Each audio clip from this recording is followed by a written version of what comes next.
Tidak akan anarkis, percaya Bapak Bupati. Tujuan hanya memerintah walaupun menurut.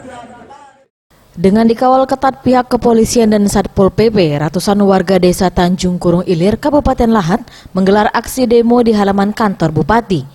Aksi ini dipicu lantaran sang kades tidak pernah berada di desa mereka, sehingga warga pun kesulitan saat ingin mengurus keperluan administrasi. Untuk mengundurkan atau memberikan surat keputusan bahwa Yulianto harus diberikan hadir hari ini, salah satu penunjang bahwa memang. Warga juga menilai jika sang kades telah gagal dalam menjalankan roda pemerintahan desa. Selain itu, kejanggalan-kejanggalan juga dirasakan oleh masyarakat terkait penggunaan dana desa. Koordinator aksi Asrawansyah yang juga menjabat selaku Ketua BPD Desa Tanjung Kurung Ilir meminta agar Bupati Lahat dapat segera mencopot jabatan sang kades. Jika hal ini tak segera ditanggapi, maka warga desa Tanjung Kurung Ilir akan menggelar aksi yang lebih besar.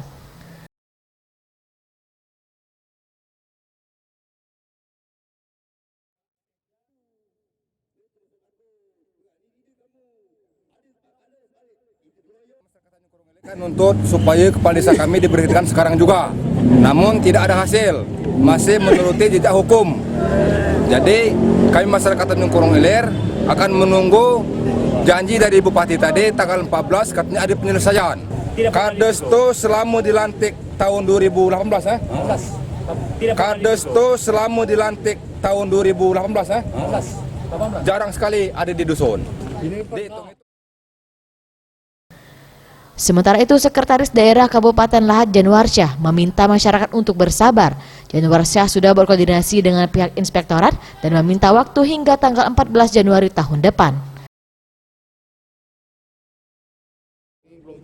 Sesuai dengan laporan dari inspektorat tadi, dia diberikan jeda waktu 60 hari untuk untuk menindaklanjuti hasil LHP dia maksud.